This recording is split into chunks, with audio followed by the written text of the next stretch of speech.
Assalamualaikum warahmatullahi wabarakatuh.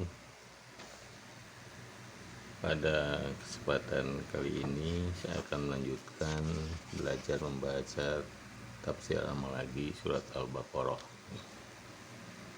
ayat 31 dan 32 dan 33. A'udzu billahi minasyaitonir rajim. Bismillahirrahmanirrahim.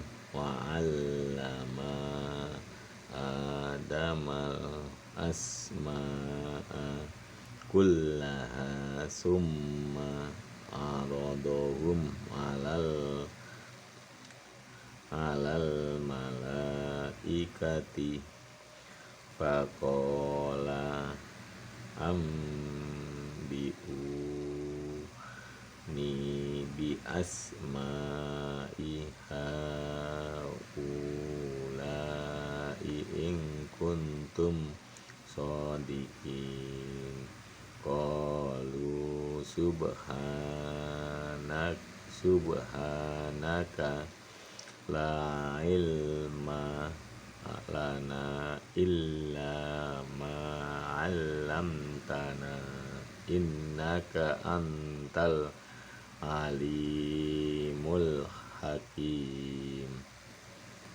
Qala ya Adamu ambihum bi asma'ihim falamma amba'ahum bi asma'ihim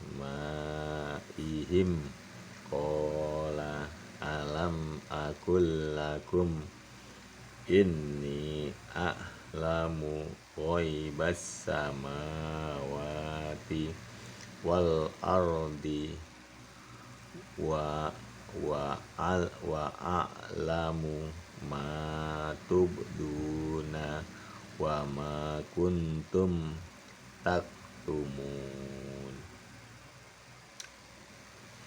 Dan dia mengajarkan kepada Adam nama-nama benda-benda seluruhnya, kemudian mengemukakan kepada para malaikat lalu berfirman, sebutkanlah kepada nama-nama benda itu jika kamu memang orang-orang yang benar.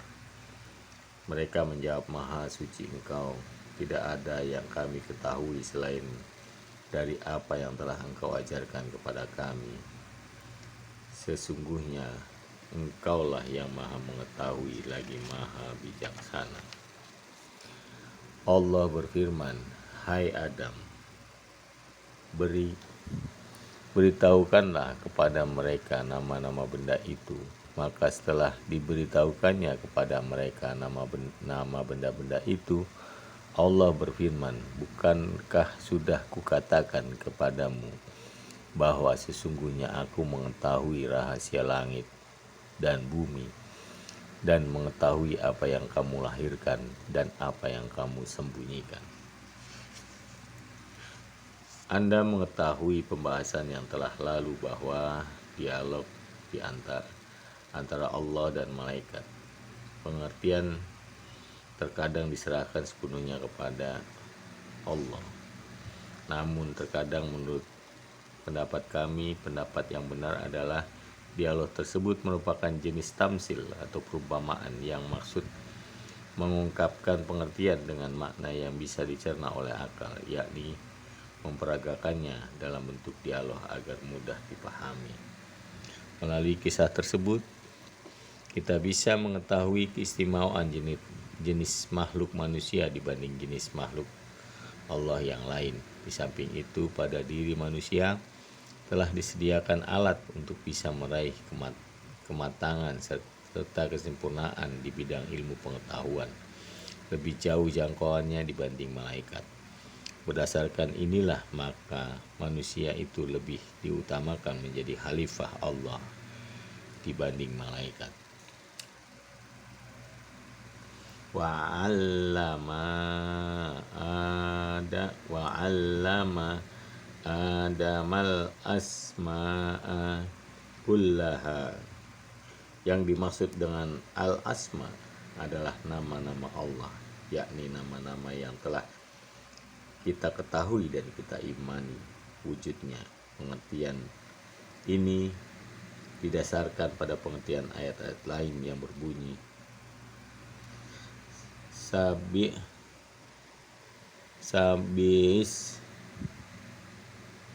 marabbikal a'la, sucikanlah nama Tuhanmu yang paling tinggi. Surat Al-A'la, surat 87 ayat 1. Tabarakas murabbika fil jalali wal ikram. Maha agung nama Tuhanmu yang mempunyai kebesaran dan karunia. Surat Ar-Rahman ayat 55, surat 55 ayat 78. Al-asma di sini bisa berarti nama-nama benda. Sengaja digunakan istilah al-asma karena hubungannya kuat antara yang menamakan dan yang dinamai. Di samping cepat dipahami, sebab bagaimanapun ilmu yang hakiki itu ialah pemahaman terhadap pengetahuan. Kemudian mengenai bahasa yang digunakan tentunya berbeda-beda menurut perbedaan bahasa yang tunduk terhadap peraturan bahasa itu sendiri. Allah Subhanahu wa taala telah mengajari Nabi Adam berbagai nama makhluk yang telah diciptakannya. Kemudian Allah memberinya ilham untuk mengetahui eksistensi nama-nama tersebut.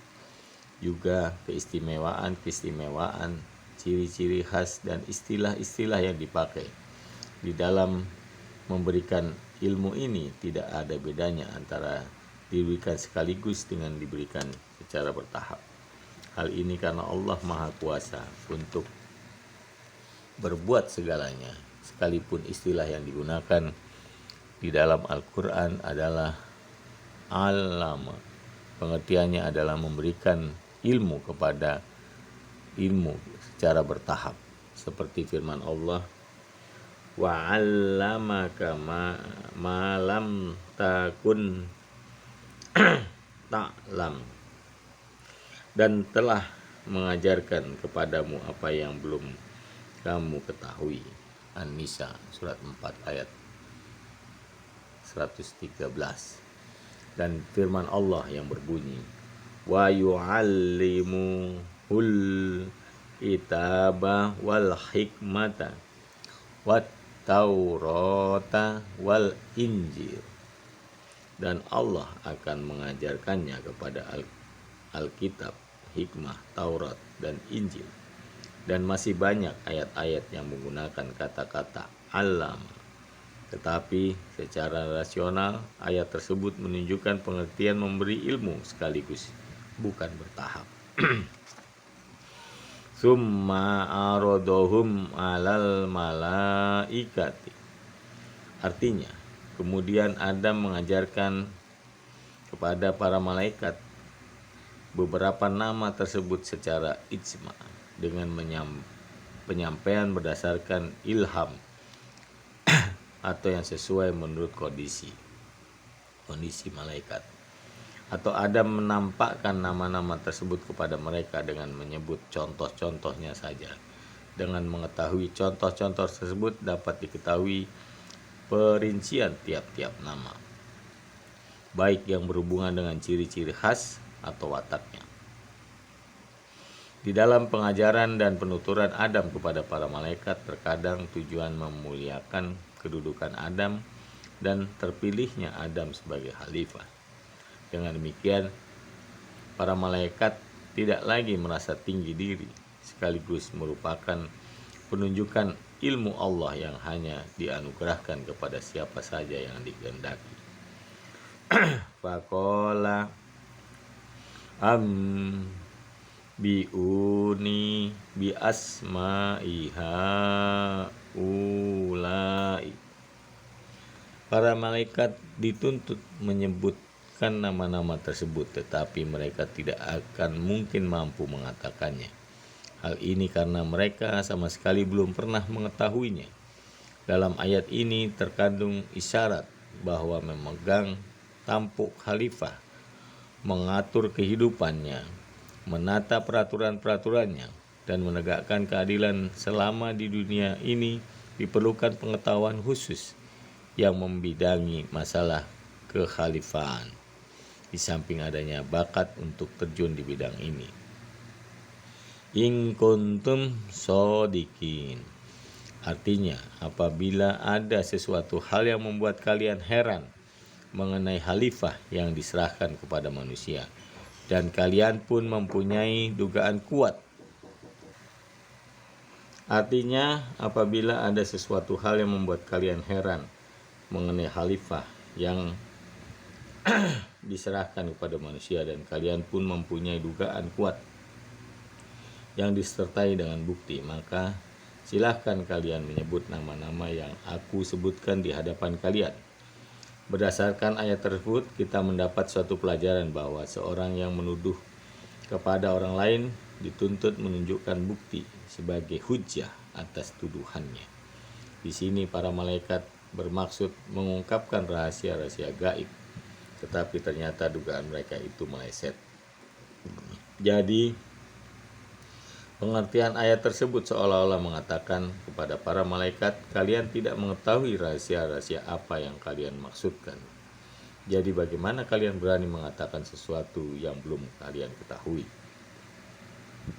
Kata haulai terkandung suatu makna bahwa ketika Nabi Adam menyebut nama-nama tersebut adalah menyebut nama-nama benda yang dapat dijangkau alat indera seperti burung-burung, marga satwa, dan jenis-jenis hewan yang ada di hadapannya. Qalu subhanaka, artinya kami semua mensucikan engkau Allah dari sifat-sifat yang tidak pantas, yakni sifat keterbatasan pengetahuan yang mengakibatkan engkau mengenai berbagai permasalahan yang ingin kami ketahui. Engkau maha mengetahui bahwa karena keterbatasan pengetahuan kami tidak mampu menyebutkan nama-nama tersebut. Kata subhanaka adalah ungkapan pengantar yang menunjukkan pengertian taubat, sebagaimana yang telah dikatakan Nabi Musa. Subhanaka tubtu ilaik, maha suci engkau, aku bertaubat kepada engkau.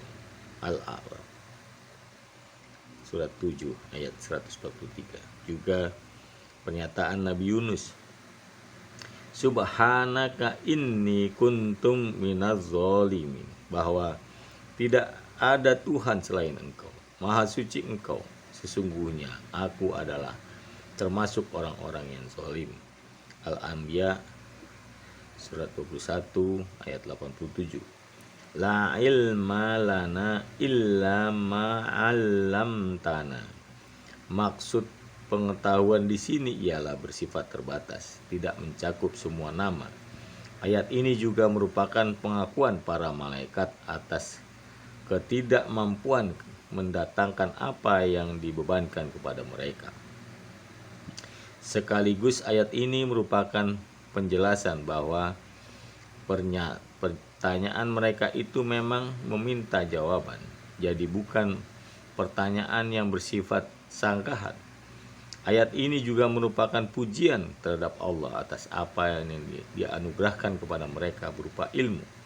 Ungkapan para malaikat tersebut dibarengi dengan sikap rendah diri dan sopan santun yang tinggi.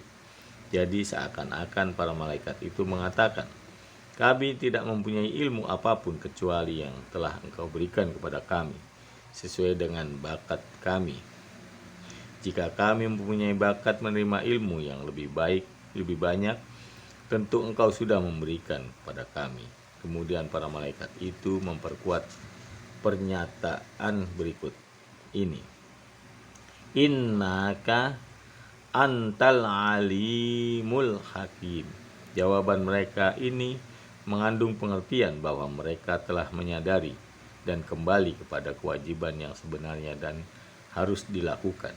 Jadi menyerahkan segala sesuatu kepada kebijaksanaan dan kekuatan Allah yang Maha Agung. Hal ini mereka lakukan ternyata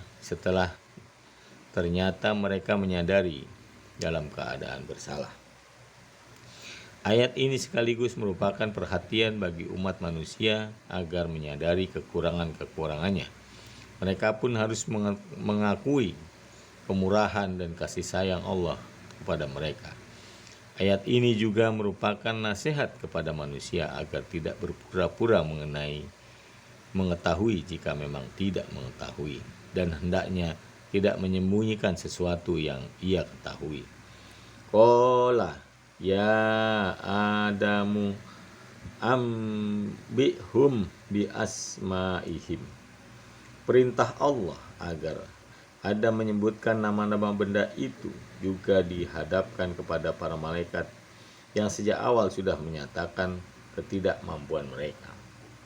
Allah berfirman, ambihum, bukannya anbi nih.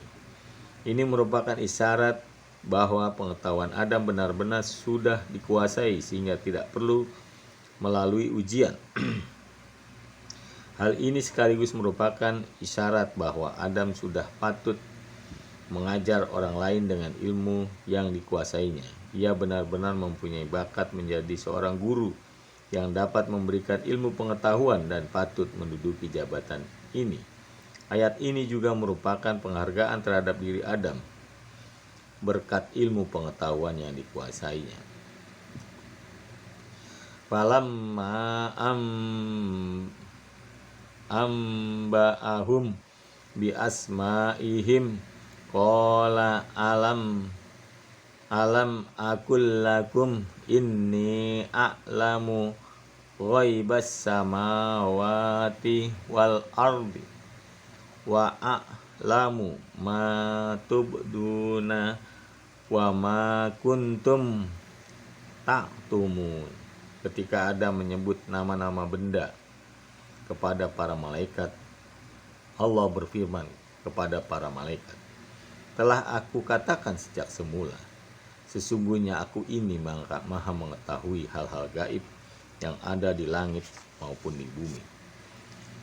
Karenanya Allah tidak menciptakan suatu tanpa ada gunanya, dan aku Allah tidak menciptakan khalifah hanya untuk disia-siakan. Aku mengetahui perkataan kalian yang berbunyi, mengapa engkau hendak menjadikan khalifah di bumi itu orang yang akan membuat kerusakan padanya, dan apa yang terpendam di dalam benak kalian, yaitu pengertian yang mengatakan bahwa Allah tidak akan menciptakan makhluk lain yang lebih mulia dibanding kita, malaikat, yang hanya kita malaikat yang berhak menjadi khalifah di bumi. Kekhalifahan di bumi. Kandungan ayat ini menunjukkan keutamaan manusia lebih dari makhluk lain, sekaligus menunjukkan keutamaan ilmu dibanding masalah ibadah. Hal ini karena para malaikat lebih banyak melakukan ibadah dibanding Adam, sekalipun mereka bukan ahli di dalam memegang tampuk kekhalifahan. Sebab syarat memegang tampuk kekhalifahan adalah penguasaan ilmu. Bahkan ilmu pengetahuan merupakan tulang punggung bagi dirinya. Kekhalifahan itu sendiri, dalam hal ini jelas Adam mempunyai keahlian lebih baik dibanding para malaikat, karena Adam lebih banyak menguasai ilmu dibanding mereka. Dan selamanya yang lebih utama ialah yang lebih banyak mempunyai ilmu, seperti yang pernah diungkapkan di dalam Al-Quran, Kul hal yastawil ladzina ya'lamuna walladzina la ya'lamun. Katakanlah, adakah semua orang-orang yang mengetahui dengan orang-orang yang tidak mengetahui? Katakanlah, adakah sama orang-orang yang mengetahui dengan orang-orang yang tidak mengetahui?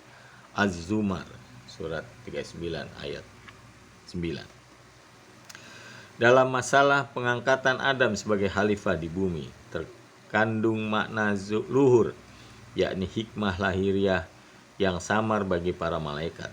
Sebab jika para malaikat itu diberi wewenang sebagai khalifah di bumi, jelas mereka tidak akan mampu mengetahui rahasia-rahasia alam dan ciri-ciri khasnya. Di samping itu, para malaikat itu tidak mempunyai kebutuhan terhadap bumi ini. Hal ini karena asal kejadian para malaikat dengan manusia adalah berlainan. Mereka tidak akan mengetahui bahwa bumi ini bisa ditanami berbagai tumbuhan. Mereka tidak akan mengetahui bahwa di dalam perut bumi terdapat aneka ragam logam. Bahkan mereka tidak mengetahui bagaimana cara mengeluarkan tambang-tambang tersebut. Mereka pun takkan mengetahui susunan kimia bumi dan tabiat alam. Mereka takkan mengetahui masalah astrologi dan ilmu kedokteran. Jelasnya mereka takkan dapat mengetahui ilmu pengetahuan manusia yang penemuannya membutuhkan masa bertahun-tahun dan terus berkembang tiada batasnya. Shadaqallahul azim. Maha benar Allah dengan segala firman-Nya. Semoga bermanfaat untuk yang membaca dan yang mendengarkan. Assalamualaikum warahmatullahi wabarakatuh.